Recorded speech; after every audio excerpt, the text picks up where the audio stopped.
చాలా అద్భుతంగా ఉంది. వదిలేస్తే మొత్తం తినేస్తాను, నా సరదా తీరేంత వరకు కొంచెం ఇంకొక తిని వదులుతాను. కానీ చాలా బాగుంది. కానీ ఎంత తిక్కుగా ఉంది మీ ఇక్కడ, so nice. Sir, Radhika Yadav తండ్రి ఒక రాజశేఖరుడు, కూతుర్ని స్వయంగా స్వతంత్రంగా ఎదగడం తట్టుకోలేకపోయాడు. వీడియో కాల్స్లో కూడా ఆమె ఎవరితో మాట్లాడుతుందో పదవి ఇలాంటివన్నీ కూడా ఆయన పరిశీలించేవాడని. సో ఇది చెప్తున్నది ఆమె స్నేహితురాలు. చాలా కీలకమైన అంశం, దేశవ్యాప్తంగా కూడా వైరల్ అవుతున్న అంశం. ఆ బయట ఒకసారి విందాం సార్. హిమాంశిక రాజ్పుత్ భావోద్వేగం బయట ప్లేజ్. मीडिया में बहुत बातें सुनी होंगी, बट मैं बताती हूँ राधिका यादव की सच्चाई। मेरा नाम हिमांशिका सिंह है, राधिका यादव मेरी बेस्ट फ्रेंड थी। हम पिछले 8-10 साल से बहुत क्लोज थे and I just lost her. मुझे लगा नहीं था कि मैं इस चीज़ के बारे में इतनी जल्दी बात करूंगी, बट मेरे पास कोई और चॉइस नहीं है। कल ही मैं उसकी बॉडी देख कर आई हूँ। इस वीडियो का सोल पर्पस यही है कि तुम सब जान पाओ कि राधिका कौन थी। राधिका यादव एक इंटरनेशनल लेवल टेनिस प्लेयर थी। वो मेरी बहुत अच्छी दोस्त थी, बहुत ज़्यादा काइंड सोल थी, वो बहुत स्वीट थी, बहुत ज़्यादा इनोसेंट थी एंड वो पिछले 18 साल से टेनिस परस्यू कर रही थी। उसको फोटोज क्लिक करवाना और वीडियोस वगैरह बनाना बहुत ज़्यादा पसंद था।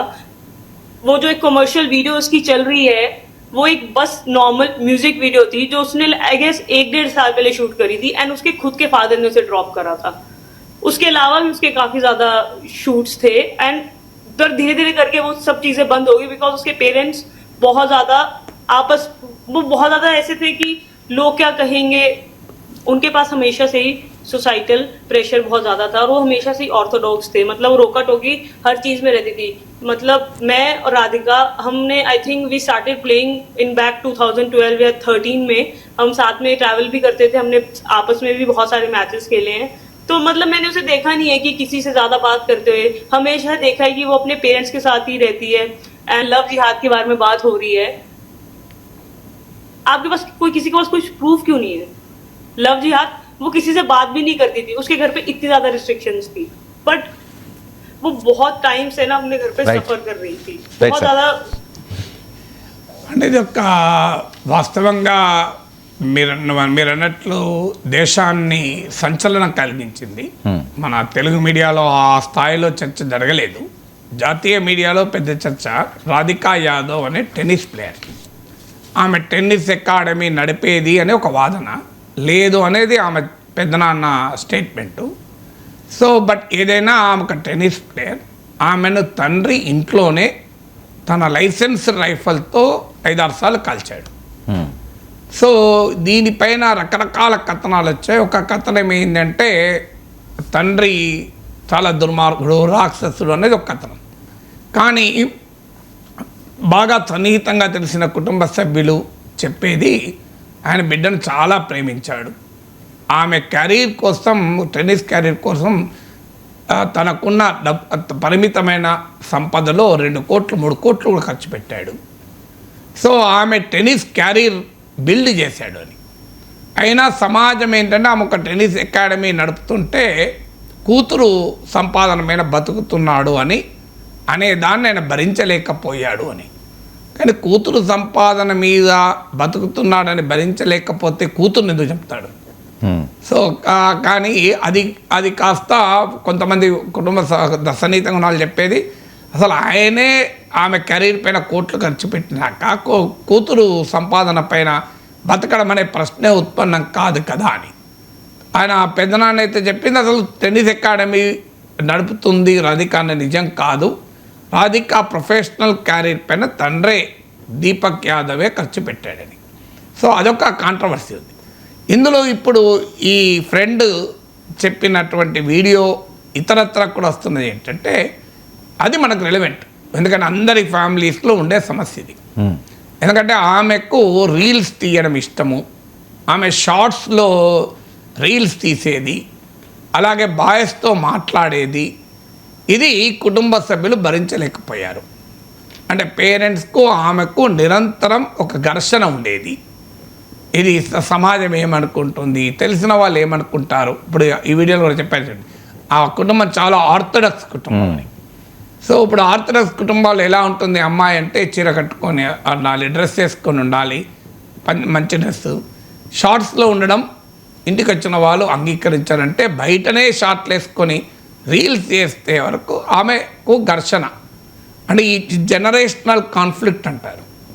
సో ఫ్యాషన్స్ నుంచి మొదలుకొని ఫుడ్ వరకు, ఆస్పిరేషన్స్ నుంచి మొదలుకొని యాటిట్యూడ్స్ వరకు ప్రతి కుటుంబంలోనూ ఈ జనరేషనల్ కాన్ఫ్లిక్ట్ ఉంటుంది. అది డిఫరెంట్ వేస్లో మేనేజ్ చేసుకోవాల్సి ఉంటుంది. కానీ ఇక్కడ ఏమైందంటే అది చాలా మైక్రో అగ్రెషన్ అంటారు సైకాలజీలో.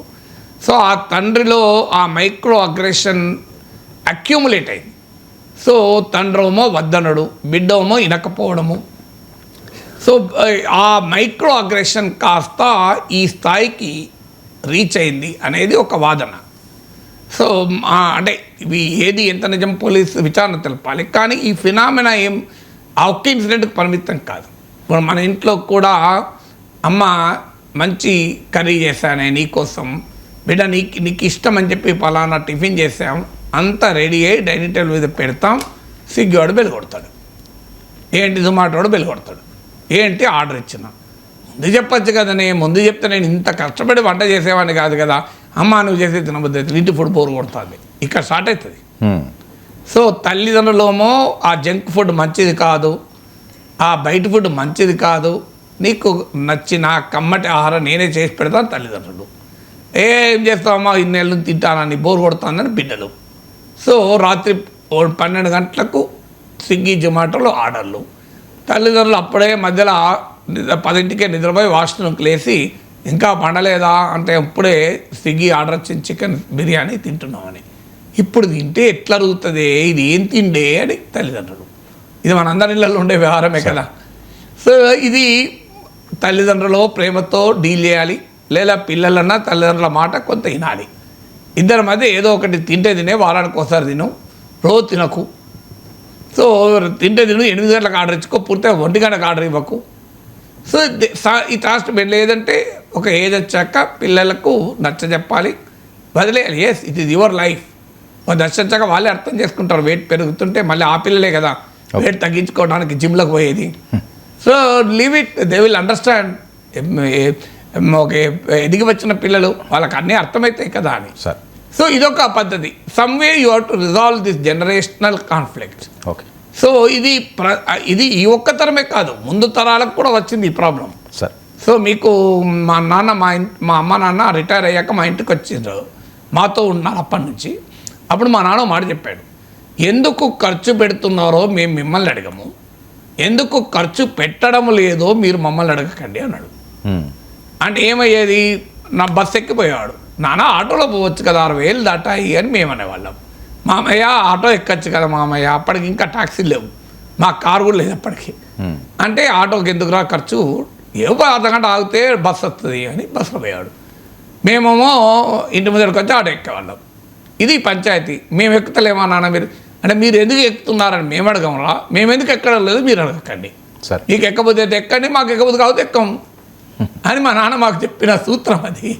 సో అందువల్ల ఇలా మనము కొంత యాక్సెప్టబిలిటీ, పర్మిసిబిలిటీ, అకామిడేషన్ అనేది 2 జనరేషన్స్కి ఉండాలి. సో అన్ఫార్చునేట్లీ అది పోతుంది. ఇదొకటి. రెండవది, ఇప్పుడు ఆమె వీడియోలో కూడా ఫ్రెండ్ చెప్పింది, మొదటి నుంచి కూడా ఆమె జీవితం పైన తల్లిదండ్రులు పూర్తి నియంత్రణ పెట్టుకున్నారని. ఎక్కడో ఒక చోట అనుమానం ఎవరిని ప్రేమిస్తుందో అని. సో మీకు గౌతమ్ బుద్ధ జీవితం మనకు తెలుసు. చిన్నప్పుడు జ్యోతిష్యుడు చెప్తాడు, ఇతను ఏదైనా ఒక దానికి చూసి చలించిపోతాడు అని.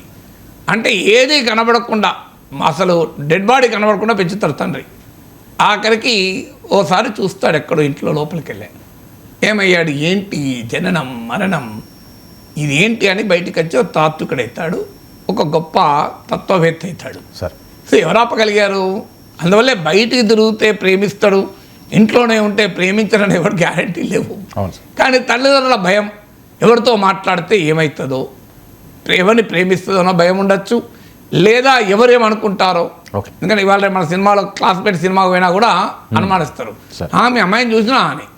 ఈ సొసైటల్ నామ్స్, ప్రెషర్స్ ఇవన్నీ మేనేజ్ చేసుకోవడం చేసుకోకపోతే ఎంత ప్రమాదమో రాధికా యాదవ్ సార్. ఆమె తండ్రి స్టోరీ మనకు చెప్తోంది.